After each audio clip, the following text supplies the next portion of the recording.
ఒక చిన్న గ్రామంలో పచ్చని మైదానాలు మరియు చిరునవ్వులు వెలుగుతూ ఉండేవి. ఈ గ్రామంలో అనేక పక్షులు, జంతువులు మరియు ప్రకృతితో స్నేహం చేసేవి. ఇక్కడ లేత నీలి రంగులో చిన్న పిల్లి మరియు తెల్లటి ఒక ఎలుక మధ్య ఒక ప్రత్యేకమైన స్నేహం ఏర్పడింది. పిల్లి పేరు మిట్టు. మిట్టు ఒక స్వచ్ఛమైన లేత నీలి రంగు పిల్లి. లేత నీలి రంగుతో చూడటానికి ఎంతో అందంగా ఉండేవాడు. తను ప్రతిరోజు ఉదయం పొద్దున్నే లేచి తన పని తాను చేసుకునేవాడు. అతని చుట్టూ చేరి అతని స్నేహితులు, పక్షులు మరియు జంతువులు అతని బలమైన మృదువైన మరియు దయా స్వభావం గురించి చెప్పేవారు. ఇక ఎలుక పేరు స్నేహ. ఒక చిన్న, చురుకైన తెల్లటి ఎలుక.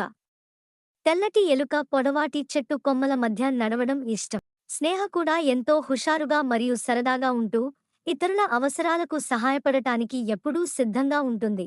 ఒక సాయంత్రం మిట్టు తన ఇంటి దగ్గర మైదానంలో ఆడుతూ మంచి సమయం గడుపుతున్నాడు.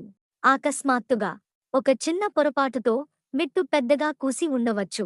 దానిని చూసిన స్నేహ అటు నుండి కళ్ళు తెరిచి తన పక్కకి చూడగానే మిట్టు ఉత్సాహంగా గడుపుతుంది. స్నేహ తన స్నేహితురాలైన సనాతో సంభాషించి, నేను నీకు సహాయం చేయగలను. నీకు ఏదైనా అవసరమా అని అడిగింది. మిట్టు స్నేహ అన్న మాటలను విని ఆశ్చర్యంగా చూసింది. నేను ఇక్కడ నాకు నచ్చిన సమయంలో చాలా ఆసక్తి కలిగి ఉన్నాను. కానీ నాకు సహాయం కావలసిన అవసరం లేదు అని చెప్పింది. ఆ రోజు స్నేహ మరియు మిట్టు స్నేహం ప్రారంభం అయ్యింది. వారిద్దరూ కలిసి అనేక ఆటలు ఆడేవారు. అప్పుడు స్నేహ మిట్టుతో పచ్చటి పువ్వులు, తులసి చెట్లు మరియు మొక్కలు గురించి వివరిస్తోంది.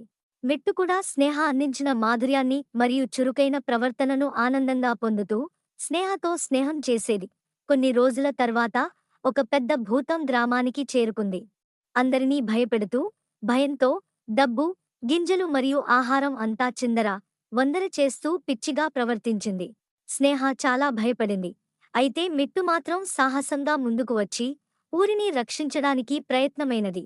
మిట్టు తన జ్ఞానంతో, బలంతో గ్రామంలోని అందరికీ సహాయం చేయాలని, రక్షణ కోసం నిబంధనలు పాటిస్తూ భూతాన్ని ఎలా ఎదుర్కోవాలో తెలుసుకుంది. స్నేహ మిట్టుకు సహాయం చేయడానికి ఏదైనా చేయగలగడం గురించి ఆలోచించి, చివరకు స్నేహ తన మేధస్సు, వేగాన్ని ఉపయోగించి మరియు సాహసాన్ని చూపించి మిట్టుకి సహాయం చేసింది. భూతం చివరికి తన స్వస్థలాన్ని వీడి గ్రామాన్ని విడిచిపెట్టింది.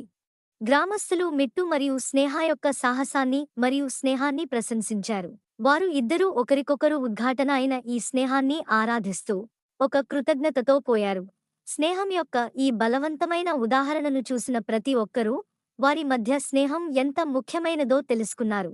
మిట్టు మరియు స్నేహ అనేక సంవత్సరాలు స్నేహాన్ని కొనసాగిస్తూ ఒకదాన్ని మరొకరివి అనుకుంటూ తమ స్నేహం నెరవేర్చుకుని వారి జీవితాన్ని సంతోషంగా గడిపారు. ఈ కథ స్నేహం, అద్భుతమైన సామరస్యం మరియు సహాయం యొక్క మాధుర్యాన్ని వ్యక్తం చేస్తుంది. ఏ రెండు వేరైన జాతులు, వారి స్వభావాలు మరియు లక్షణాలు ఉన్నప్పటికీ స్నేహం పునరుద్ధరించగలదు అనే విషయాన్ని సూచిస్తుంది. మిట్టు మరియు స్నేహ యొక్క స్నేహం తమకు మాత్రమే కాకుండా గ్రామానికి, ప్రాణుల మధ్య స్నేహం మరియు సహాయం యొక్క గొప్ప శక్తిని వివరించింది. ఈ కథను చదివి ప్రతి ఒక్కరూ స్నేహం మరియు సహాయం విలువను గుర్తించి తమ జీవితంలో అవి ఎలా అమలు చేయాలో అర్థం చేసుకోవచ్చు.